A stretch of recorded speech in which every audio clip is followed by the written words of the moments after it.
This is The Spot, a BYU-Idaho radio production where we talk about what you're talking about at BYU-Idaho.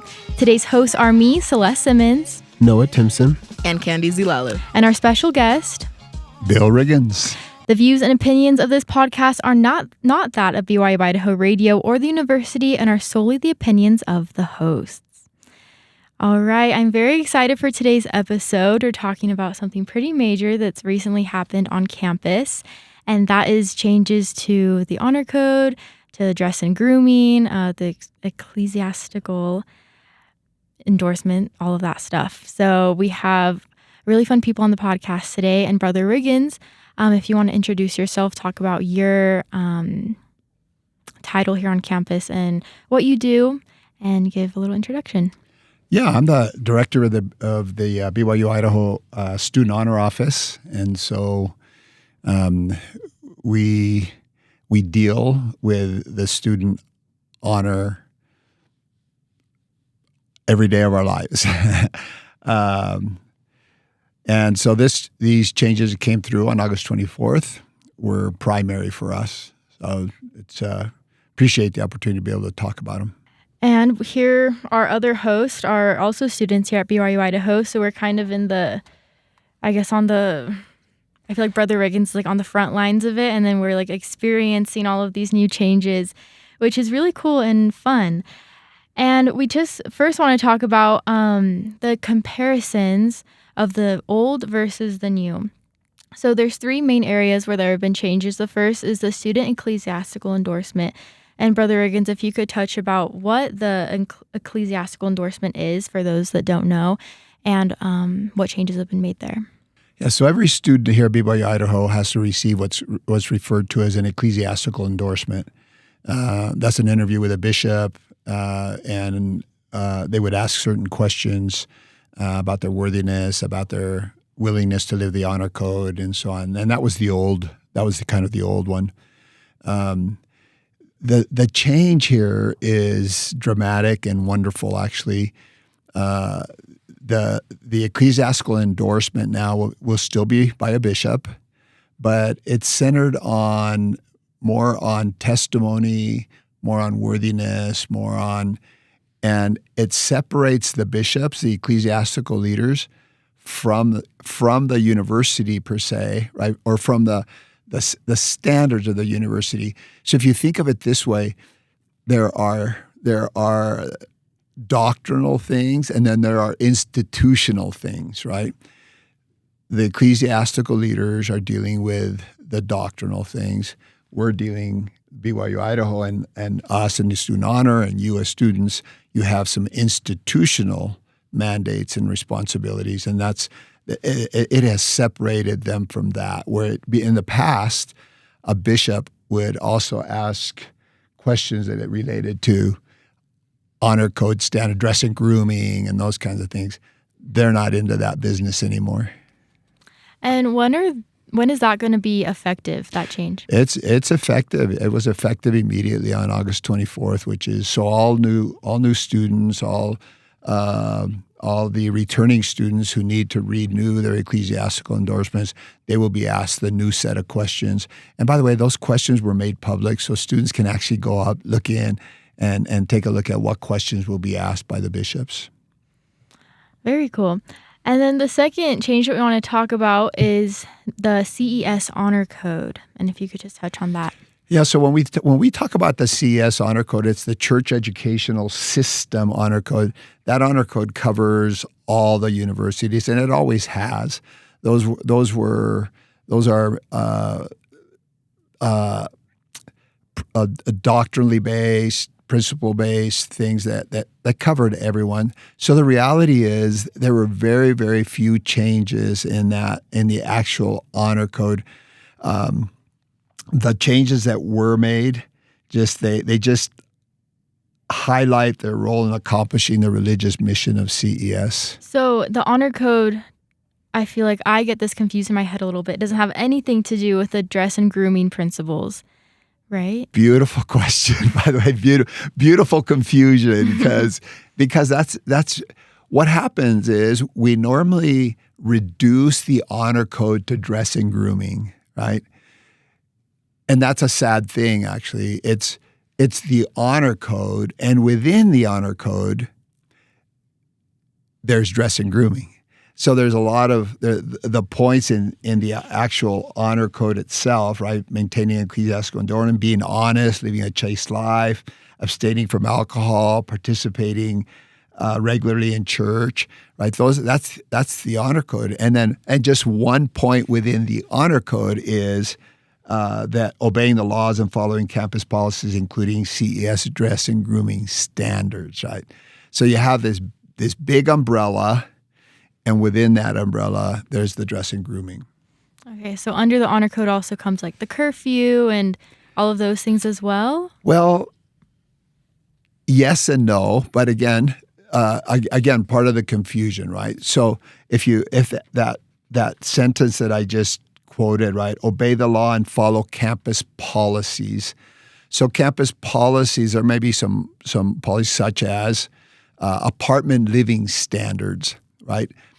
Those are part of the policy. They're institutional, and so what the honor code is saying is be obedient to those things, right? Somebody has put those rules in place to protect you, to make sure that you're safe, to make sure that those things. Now, I'll be really honest with you. I don't know what's going to happen with some of those because we're looking at what the church board of education has done and said, are there some things that we have in place? Are there policies in place that we need to align with what the commissioner's office has done? And will they be principle-based instead of a policy? Okay. Yeah, thanks for that explanation because I don't know about you guys, but sometimes I get it all jumbled up and confused in my head.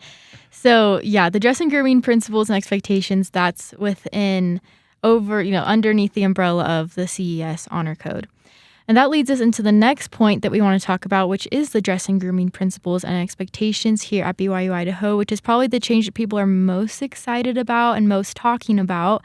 So, Brother Riggins, if you could explain some of the changes that have been made there. Well, sure. And this is like you said, this is the one that everybody's talking about, right? Because suddenly we can wear shorts here at BYU-Idaho. There are some of the I guess let me explain it this way. We went from law of Moses, right, to the higher law. So instead of telling you have to do this and not wear this and et cetera, just a point by point, we're saying to you, you're now going to represent the Savior. You're going to represent His church. You're going to represent the university. How will you dress? Right? That's a whole different concept now. Instead of being told, you now have to make a decision according to principles, doctrines that have been taught in the past. Right? We're not going to throw those away. So yeah, that's the biggest thing as we look at it. And so there, this idea, by the way, is, and the way that it's written, it's dress and grooming principles and expectations. So there still are some expectations, some simple, by the way, the rules that they've laid out for us. That it's, I guess you'd want to call it, we would call it a minimum standard, right? But even when you read those, they're actually very principle-based. For example, right, it says dress for men and women should be modest in fit and style. So again, we're not telling you there's no specifics. That's really a broad definition, right? You're going to have to decide what does that mean. But that is one of the expectations is that we would be modest in fit and style. And then it gives you, again, another principle, right? So it goes dressing in a way that would cover the temple garment. Right? Again, that's kind of a principle base. And if you're not endowed, you're going to have to go ask somebody, okay, what does that mean? What does that mean? Where does a garment go? If you've never been to the temple, if you don't have parents, we have young people on campus whose parents are not members of the church, are brand new members of the church, and so on, where they're going to have to get some facts in order to figure that out, right? What does it mean that it needs to cover the garment? So again, principle based, though it sits under that category of expectations. Yeah, thanks for that explanation again. And Candy and Noah, I'm curious to hear your thoughts about these new changes, especially to the honor code. How have you seen any differences yet on campus this week? What are your thoughts about it? I mean, I can start. I think that there's a lot more guys that wear shorts than the girls. Just be honest, I think guys are excited about it. I've seen most of the guys in the classes wearing shorts. I think there's still a lot of people, as you mentioned, that will just wear pants no matter what. And I do think that people are excited about it. I think just my personal opinion is that kind of as Brother Riggins mentioned, that it really is principle based, and that when you dress up and you get ready for the day and you try and look your best, you feel better. And so if that's shorts, great. If it's wearing a suit for a business presentation and looking ready for that, then do that. And so I think it does allow students to feel like they have a little bit more autonomy in what they get to wear. And I think that that's created a lot of excitement. I think that as somebody, my body temperature usually runs hot, so I love wearing shorts, even in the wintertime, because I'm just always kind of steaming. So I think there probably could be some people who could relate to that, but I think it's been a good positive change so far.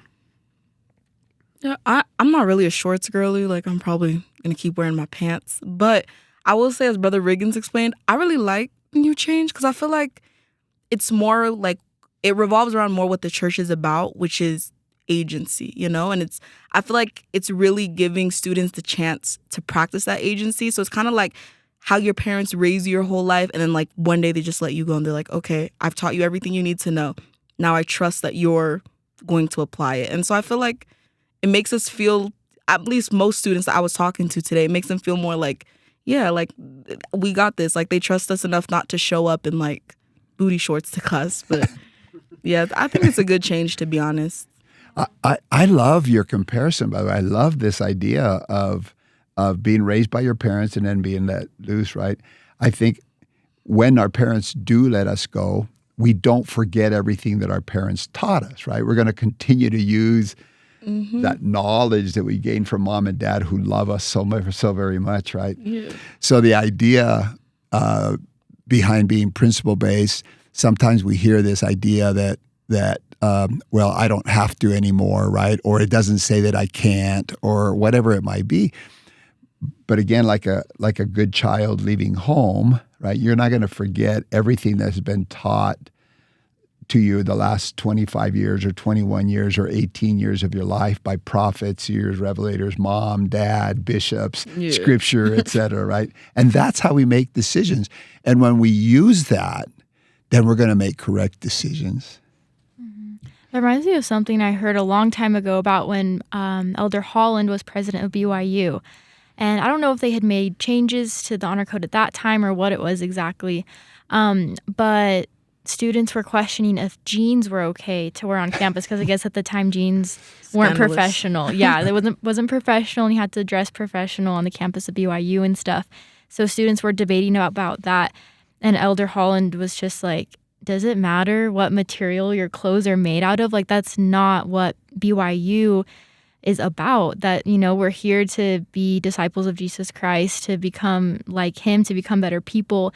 It doesn't matter what material your clothing is made out of. So instead of, getting hung up on those little things like, oh, can you see my ankles? Like, I don't know, like with pants and capris, and some teachers are more strict than others. And, sometimes that got a little bit complicated. But now, like Candy was saying, we can use our agency to dictate, is this allowed? Is this modest? Modesty is an important principle of the gospel. But overall, are we being like Jesus Christ? I don't think my Jesus, if he walked into the radio station right now and saw me wearing shorts, I don't think he would judge me based on my appearance, but judge me based on what's on our hearts, right? That's what the scriptures say. So, yeah, it's an exciting change. Yeah. I would just like to add also, when you were talking about how people are trying to debate like what's professional, what's not. I'm taking a religion class. I forgot the name of it. But basically in the class, there'll be a day where you have to like present, kind of like teach the class. and you're expected to come in. It just says like basically like professional Sunday wear, you know? So I feel like that's kind of like what the honor code dressing standards say now. So it's kind of like up to me to debate like, okay, like is jeans and a shirt Sunday wear, or is Sunday wear for me more of like a dress and a skirt? So I feel like it's kind of the same deal. Yeah, if you listen to devotional yesterday, I thought President Meredith, I thought his by the way, his talk was amazing, right? Because it wasn't about the honor code. It was about integrity. It was about commitment. It was about honor. It was about, right? Yes, he used the honor code and he used dress and grooming as examples, right? But it was all about that. But one of the things that he did right at the beginning with his wife is he invited us all to come to devotional, right? And then he said, wear your Sunday best, right? But then he said, but if you can't bring your Sunday best, if you can't wear it, come anyway. Be here with us, right? That's beautiful, right? That's beautiful. So I'm going to get up on Tuesdays and I'm going to say, what am I doing today? Maybe I'm in I don't know, nursing program or I'm in animal science and maybe that day I'm going to be cutting up an animal or something. I don't know, right? And so I'm not going to wear a shirt and a tie or whatever, right? Because that's not what my day just won't fit in that way. But I'm still going to go to devotional. I'm still going to fit in, right? So I love that. That's wonderful. Yeah, I want to add one last thing to that too, just where we had this saying. I used to play football in high school, and we had this saying that was, if you dress good, then you'll feel good. If you feel good, then you'll play good, and if you play good, then they pay good. And so I've noticed. This is just a plug for some of the international students, but I've always been impressed with a lot of the international students when they come to BYU-Idaho, not even just on our campus, but a lot of other college campuses. You always see them dress very professionally every day. You see them wearing their very best. To them, what their very best is every day, and it always is something that catches my eye. And I think that at the end of the day, that's what we're all trying to go for, is to impress. We're all here to get an education, to become disciple leaders, but we are trying to impress employers to get jobs, to provide for ourselves. So, I mean, at the end of the day, it's kind of up to you on what you want to make it. But I think that if you push yourself to give your best, then you probably won't be disappointed. Yeah. Oh, yeah. I mean, as an international student myself, I know I went home last summer. I'm from Tanzania. And what would be considered just like casual wear here, like I'd be like, oh, Mom, like I'm going to the mall. And she'd be like that? You don't know who you're going to meet at the mall. Like, go back in the house and change. So I think in our cultures, it's very like, you don't know who you're going to see outside. So make sure you look good. Yeah. That's beautiful. I like that point a lot too, because I have a thought. Hopefully it can wrap around. But it's an honor to be going to a college. I know for maybe a lot of us, we've had generations of parents that have gone to college. But for me, I mean, I grew up in the United States and everything, but I'm a first generation college student. It's an honor to be attending a university, to be moving away from home. Maybe you guys have similar experiences. I don't know. But for a lot of us, this is a very big opportunity, and especially for international students, I mean, to come here to a campus and study in a different country. I think that's part of the reason why maybe they want to dress up, is to show honor to this big opportunity. Yesterday in President Meredith's talk, he was saying like, I want you guys to come in your Sunday best, but if you can't, you're still obviously welcome to come to devotional. And then he started to talk about like the principles and everything like that. And he said, I don't want to like quote him wrong, but from what I got from it was sometimes we don't understand why. He was talking about the why. And he was like, you can study it out, ask questions, ask those around you, try to figure out the why, for example, the honor code. But sometimes we don't know the why, and sometimes we just, maybe we just have to follow it. And sometimes that might be unsatisfying for a lot of people, but we are students here. We chose to come to BYU-Idaho. We're not being forced to, like it's a decision. And so at the end of the day, if we don't know why we can't wear X, we can't do this. Think about Brother Riggins was talking about this earlier off record, off the podcast, but think about more of what we can do. And at the end of the day, sometimes we just have to follow the rules. He quoted Moses from the book of Moses with Adam, who was asked to sacrifice animals, right? And in our 21st century thought, I mean, sacrificing animals just doesn't make sense, right? It doesn't make sense. But I don't think it made sense to Adam either. But he did it, right? He did it because God asked. And so when the angel appears to him and says, Adam, why do you sacrifice, right? Why are you doing this? He says, I don't know, except that God asked me to, right? And that's when answers come, right? That's when he got the answer. And so I think your point is beautiful. I think the idea, and President Meredith said yesterday, don't stop living the law or don't stop doing what you're supposed to be doing just because you don't understand. The understanding will come. It might come 20 years from now. It might come tomorrow, right? But the reality, it will come. It always does. And so I love that. I think that's what we do. We're so privileged to be here. We're getting an incredible education at a private university, being subsidized by the tithe-payers, and what a beautiful thing that is. And simple thing to do is dress modestly, right? It's the least we can do, and we'll come to know the why. It'll come to us. I like to think of the why as, this is a conversation I have a lot with my friends. Like when we look at things like the word of wisdom, for example, the word of wisdom, I mean, at least from my understanding, tell me if I'm wrong, it's not in the 10 Commandments. Like nowhere in the 10 Commandments to say thou shalt not take shots at a bar or something, But I always tell my friends, like, I feel like these are kind of like really good suggestions that are given to us to help us escape other problems. Because, sometimes not everybody can handle their liquor, Someone might take one sip of alcohol, become an alcoholic, and just start breaking the actual 10 Commandments. Like just their life will start downward spiraling, Or they start taking other substances that just cause them to go down the same. So it's like sometimes we may not know exactly why. Like in the moment, it's like, why can't I do this? Why can't I do this? But I feel like sometimes it's just preventing us from bigger things that we may not even be able to comprehend or imagine.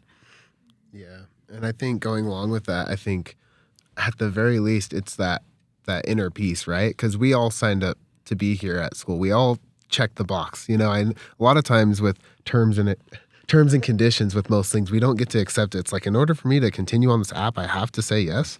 But that wasn't how it was, with this. We all chose it. And so I think that we'll be at war with ourselves if inside of ourselves we know that we said we were going to do something and we didn't. Whether it's a small thing or big thing, right, it might not weigh on our conscience so heavily, right? Like coming home a little later after curfew probably isn't going to keep you up at night. But doing something where we've committed, where kind of how Brother Riggins was saying and how President Meredith was saying, that there's a level of integrity that I think we're all trying to strive for, and we're all in different stages of that. But I think that, the more we can kind of live up to what we say, the better we'll probably feel about ourselves. Something fun that he mentioned in his talk, he quoted Elder Oaks when Elder Oaks was asked to be the president of BYU Provo, right? And we went and looked up his story behind it, right? And he was asked to be the president of BYU, and what he said to the prophet, he said, I didn't know whether I could go along with the short hair and no beard regulation. Here's a man, right, who's going to be a prophet of God, and yet he was wondering whether he could go with that, right? But then, anyway, he accepts that responsibility, and he had to get a testimony of dress and grooming, right? And then yesterday, President Meredith used this quote. He says, though the dress and grooming standards are not the most important standards required of those who attend this university, they are among the very most visible as we associate with one another and as we come under the eyes of those who visit this campus. Consequently, these matters have been emphasized and will be emphasized to an extent beyond their intrinsic importance, right? And you go, yeah, it doesn't define us. It doesn't define our hearts, and I think that's what you said earlier, right? But it defines us from the concept of integrity. I promised that I would do that, and they asked me to do it, and so it defines us from that perspective. Do I have integrity? Am I going to do those things which I committed to do? Right? Yeah. Yeah, it's all about integrity, like President Meredith was saying yesterday in devotional. And have you guys seen any backlash? I mean, we're only on the third day of the semester, but have you seen anyone or heard of anyone that's, any backlash to the changes with the honor code? You know, we always in the honor office we always get the backlash on beards, on being clean shaven, right? And we try to be very, very sensitive to skin needs, you know, the skin issues and things like that. But the reality, and again, you know, we get the excuse, well, Jesus had a beard, right? and we don't even want to go there, right? But I loved one of the responses that were given to the media in relationship to the beard. It says, this is how we've chosen to represent ourselves in CES as we maintain a standard distinctive to the educational institutions of the Church of Jesus Christ. So you go, well, what's the reason behind it? I don't know. But it's just a choice that the brethren have made that we're going to be clean shaven, right? So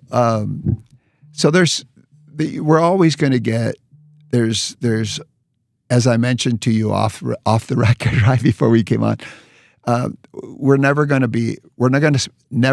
to satisfy everyone, right? We have an institutional mission that we want to fulfill, and we feel, those who make the rules, right, feel that the things that we're doing will help us fulfill those institutional missions, and thus they're put in place, right? Are they perfect? No, right? Are they going to cause some backlash by some people? Yes. But we're going to, again, I go back to the statements that you guys have made, which have just been beautiful, right? We're at this private institution. It's sponsored by the Church of Jesus Christ of Latter-day Saints. Tithing dollars are being spent on us.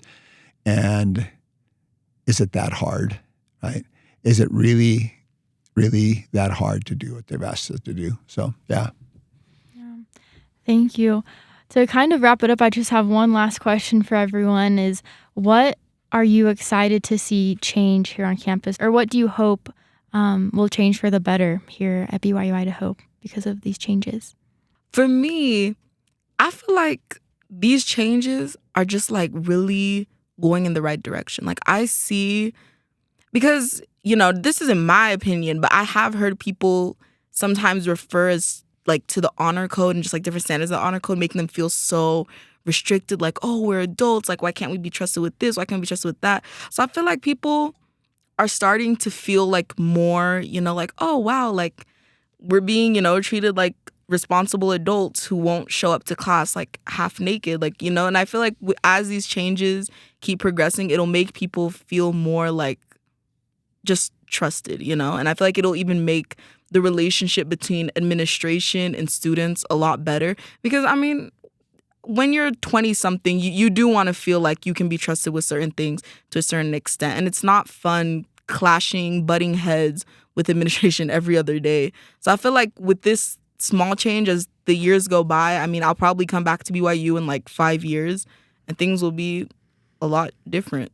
But yeah. Yeah, I think that one thing that I am excited to see is more of a general consensus between what students practice and what administration expects. I think that there's been a disconnect for a long time of what the general norm is, like whether it's beards, the expectation is that everybody shaves and lives like the dress and grooming standards, but it seems that there's been a shift in that. I don't know if there's just more people with beard cards nowadays, but it seems that there's been a lot of shifts. And something that's really frustrating for me is where we apply certain consequences or reprimands to certain elements of principle-based things, and then don't apply them in other ways. So I've had, whether it's some teachers ask about beard cards or certain things like that, but then there's been other students where, they have 5 piercings, and I'm kind of going, how am I getting talked to about if I shave today, but this person is wearing this? And I think it creates resentment between students where they say, well, this teacher said this, or this student's wearing that, and they're okay, but I wear this and I got stopped at the gym, and I've heard that on race lines. I've heard it on gender lines. I've heard it on lots of different things. And so I think that it will be nice, kind of how Candy said, just to have more of a general consensus that this is principle based. We should do our best. And that's a little bit different for each person, but we should always treat people with respect and respect that we're all trying to do our best here. I love that. I think our conversations, instead of do's and don'ts and laws, it should be more principle-based, right? I think one of the questions that I had as the announcement was made is, who is going to teach the principles, right? Because you teach them correct principles and then let them govern themselves, right? So I think all of our conversations need to go back to the principles. They need to go back to the doctrine. They need to go to what are the attributes and characteristics of God. I think I loved what you said earlier. If God were to walk in right now, I think he'd accept all 4 of us, right? I think I'm wearing a tie. You guys aren't, right? You're not, Noah, but it's what's in our hearts, what are our intentions, what are we doing, right? So, I think this new honor code is going to raise us to a higher, holier way of living our lives. I think that there's going to be some growing pains. I think that we're all learning. We're all at different levels. But when it's all said and done, we're going to be living our lives as the Savior would want us, by making decisions according to what we know about him and what we know about how he feels about our bodies and how he feels about our spirits and how he feels about us as a whole. I loved, again, I know we've talked a lot about President Meredith, but his testimony yesterday to us about who we are, right, I think is just beautiful. I think we got to recognize that. And I guess I leave it to you kind of as a finale here, but God, I think the important thing for me is God loves everyone. When I got called to be as a mission president, Elder Uchtdorf extended the call. And he came and he sat down, and the first thing he said to me and Sister Riggins, he said, President and Sister Riggins, God loves you. And then he giggled, his beautiful giggle, right? His beautiful German giggle. And he said, but he loves everyone. And then he said this, but God trusts you. And I thought, and I started bawling like a baby, right? God trusts me. That's what this will do. That's what principle-based will do, is that God loves all of us. There's no doubt about that. The question is does he trust us, right? Have we learned what is necessary so that he can trust us in whatever it is that we do? Anyway. Yeah, that ends it perfectly. Thank you so much. Brother Riggins and Candy and Noah for being on here today. And I'm excited for these changes, and I'm excited to live this higher law here at BYU-Idaho and become more like Jesus Christ and disciples of him, because that's our mission here. You've been listening to The Spot, a production of BYU-Idaho Radio. Today's hosts were me, Celeste Simmons, Noah Timpson, And Candy Zilala. and special guest Bill Riggins. The views and opinions of this podcast are not that of BYU-Idaho Radio or the university and are solely the opinions of the hosts. This episode was edited by me, Celeste Simmons. Producers were the host with supervision by Brandon Isle.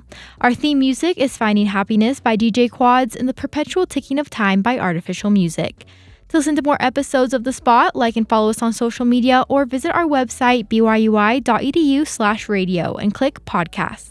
Be sure to subscribe to the BYU-Idaho Radio podcast on Apple Podcasts, Google Podcasts, Spotify, SoundCloud, or wherever you get your podcasts. And also leave a review of this show and leave a comment on what we should talk about next.